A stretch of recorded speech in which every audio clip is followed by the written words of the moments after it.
মুতার যুদ্ধে নবীজি তিনজন সেনাপতির নাম ঘোষণা করেছেন আর বলেছেন এই তিনজন শহীদ হয়ে গেলে চতুর্থ সেনাপতি তোমরা নিজেরা বানায় আনিবা।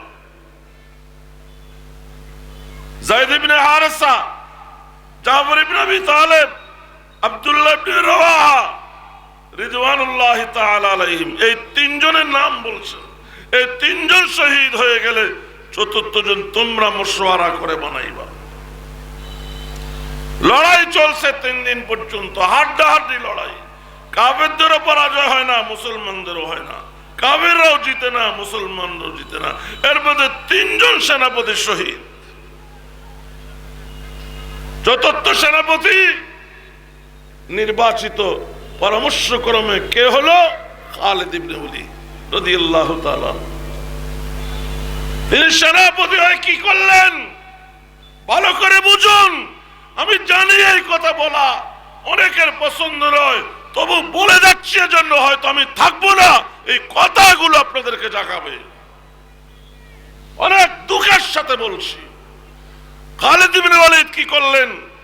খালিদ ইবনে ওলীদ রাদিয়াল্লাহু তাআলা সৈন্যদেরকে ডাকলেন আর বললেন, শোনো, গত 3 দিন যারা সামনে লড়াই করেছো পিছিয়ে আসো, পিছেওয়ালারা সামনে যাও, ডানেওয়ালারা বামে আসো, বামেওয়ালারা ডানে যাও। এইভাবে সৈন্য বিন্যাস করলেন। লড়াই যখন শুরু হলো, কাফেররা দেখলো গত 3 দিন যাদেরকে সামনে পেয়েছি আজকে তারা নাই।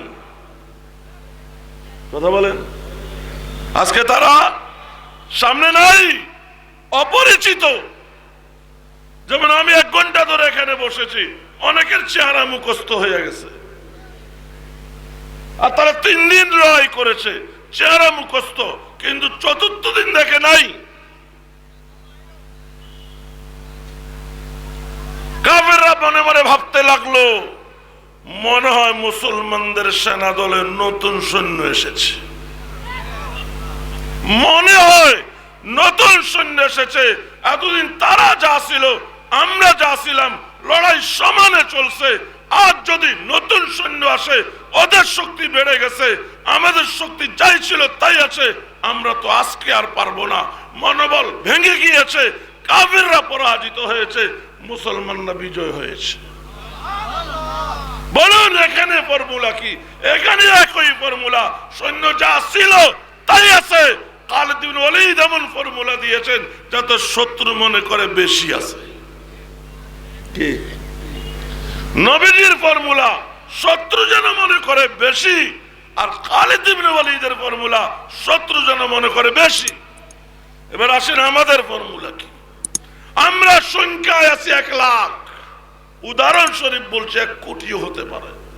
আমরা সংখ্যায় আছি 1 লাখ, বাঘ হয়েছি 10টা, গড়ে 10,000। কথা বলেন না কেন? এক বাঘ আর এক বাঘের সঙ্গে ফিটাফিটি। এখন শত্রু আমাদেরকে গণে 10,000। কথা বলে না? নবীর সেনা দলে ছিল 10,000। নবীর পলিসির কারণে শত্রুরা মনে করেছে 1 লাখ, আর আমরা আছি 1 লাখ। এমন পলিসি অবলম্বন করেছি, শত্রু মনে করে 10,000। আমাদের পলিসি আর নবীজির পলিসি মিলে গেছে। কথা বলেন, মিলে গেছে না সম্পূর্ণ বিপরীত? যদি নবীজির সঙ্গে পলিসি না মিলে, সম্পূর্ণ বিপরীত হয়, এই পলিসি দিয়ে কি করে বিজয় আসবে? কি করে বিজয় আসবে? আমি শুরু থেকে বলছি, এখনো বলছি, দম যতক্ষণ আছে ততক্ষণ বলবো, কিভাবে ঐক্য হওয়া যায় সেই চিন্তা নেতারা করবে। তবে ঐক্য হতেই হবে, হতেই হবে, জাতির মুক্তি হতে হলে। বারবার বসুন আপনারা, বারবার বসুন, একটা পথ আসবে। আমি যা দেখছি, মসনদ আমাদের এখনো ডাকছে, ফর্মুলা আমার কাছে আসে, এখনো মসনদ আমাদেরকে ডাকছে। ভোট অনিশ্চিত। কথা বলেন, ভোট নাও হতে পারে। ইউনূসের পরে অন্য কেউ আসতে পারে, ভোট হলেও মেকানিজম হতে পারে। কথা বলেন, তো যেই পথে চলছি এই পথে হাজারো সন্দেহ, কিন্তু জাতি চাই অভিভাবক, জাতি চাই অভিভাবক। আর বিপদে জাতির পাশে দাঁড়াবে, আর সংকটে জাতির পাশে দাঁড়াবে, আর মুসিবতে জাতির পাশে দাঁড়াবে। জাতি এরকম অভিভাবক চায়। ওলামা তোলাবা জনতা, শাইখুল হিন্দের অনুসারী আমরা যারা আছি, আমাদের আছে জাতির অভিভাবকের দায়িত্ব পালন করার। পুরো জাতির বিশ্বাস এই জনতার উপরে, এই জামাতের উপরে। কিন্তু আফসোস, এই জামাতের নজরে এখন চেয়ার।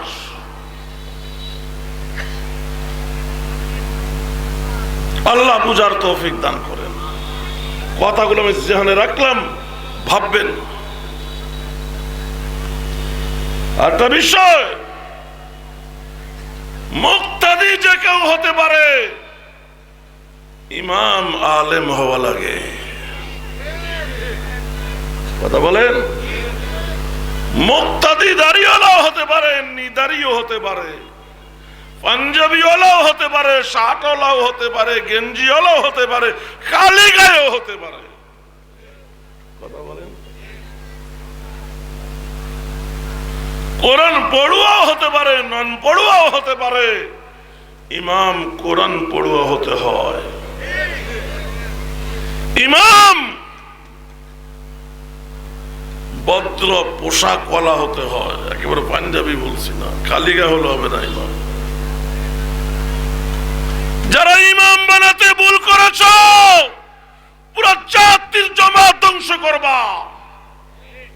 কথা বলেন, যারা ইমাম বানাতে ভুল করেছ, পুরো জাতির জামাতকে ধ্বংস করবা।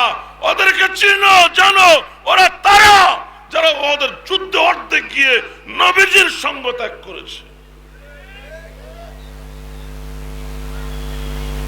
তুমি ইমাম বানো, মুক্তাদি হওয়ার সুযোগ দাও, কোন আপত্তি নাই।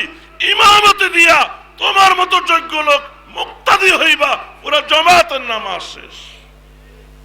কথা বলেন না কেন? ইমাম যদি কেরাত ভুল হয় আর শুদ্ধ একজন যদি আছে ইক্তেদা করে, পুরো জামাতের নামাজ শেষ। মাসালা না এরকম? কি বুঝাইতে পারেন? কোন মসজিদে ইমাম আছে, কেরাত পড়তে পারে কিন্তু ভুল, ওই মসজিদে যদি সহি পড়ার মতো কেউ এসে ইক্তেদা করে, ইমামের নামাজও শেষ, মুক্তাদি নামাজও শেষ, যে পরে আসলে তার নামাজও শেষ। তার মানে কি? ইমাম যে কেউ হওয়ার যোগ্যতা রাখে না। আল্লাহ তোমাকে ইমামের যোগ্যতা দিয়েছে, কে বলেছে মুক্তাদি হইতে? কে বলেছে তোমাকে মুক্তাদি হইতে? কথা বলেন। তুমি বলো মুক্তাদি কোথায় হইলাম? ইমাম কাকে বানাইলাম? আর সামনে যে তাকে, এরে তো সবাই ইমামই বলে। কথা বলে না। সামনে যে থাকে, এক কাতার, দুই কাতার, তিন কাতার, কাতার আছে, সবাই আলাদা আলাদা নামাজ পড়তেছে, কিন্তু একজন ইমামতের জায়গায় দাঁড় করাইছে। এখন যদি নামাজটা জমাতে না হয়, মানুষ বলবো ওটা ইমাম। কথা বলে না, পরিষ্কার করতে পারতেছে না। পাঁচ কাতার আছে, ধরেন আট কাতার আছে, কাতার নামাজ পড়তেছে সবাই নিজে নিজে, জমাতে না, কিন্তু ইমামের মুসল্লা একজন দাঁড়ানো আছে। ইমামের মুসল্লায় এখন নামাজ জমাতে না হইলেও ওইখানে যে দাঁড়ানো তারাই বলবে ইমাম। কথা বলে না, তারাই বলবে ইমাম। তুমি ইমাম বানাও নাই, ইমাম তো হইয়া রইছে। কি তুমি ইমাম বানাও না, ইমাম তো হইয়া রইছে। অতএব সাবধান, সাবধান। সরে মুখে অনেক বড় কথা বলছি, এই ইমাম পুরো জামাতের নামাজ শেষ করবে, পুরো জাতির ভাগ্য নষ্ট করবে, তছনছ করে দিবে জাতিকে। আমি দিল থেকে বলতে চাই, কে বলেছে বাংলার ইতিহাসে এটা শেষ নির্বাচন? কথা বলেন। এই নির্বাচনেই একটা কিছু করে আনতে হবে। এই দায়িত্ব আপনাকে কে দিয়েছে যে আল নাল সব একাকার করে ফেলবেন?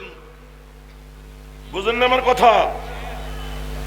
এই নির্বাচন হয় কিনা সন্দেহ, কবে হয় সন্দেহ, মেকানিজম হয় কিনা সন্দেহ। এই নির্বাচনের পরে আরো বহু নির্বাচন হবে। আমরা পারি না, আমাদের সন্তানরা পারবে, তারা পারবে না, তাদের সন্তানরা পারবে। কিন্তু আমাদের লাইন ঠিক রাখতে হবে। ওয়ালা তালবিসুল হাক্কা বিল বাতিল ওয়া তাকতুমুল হাক্কা ওয়া আনতুম তা'লামুন।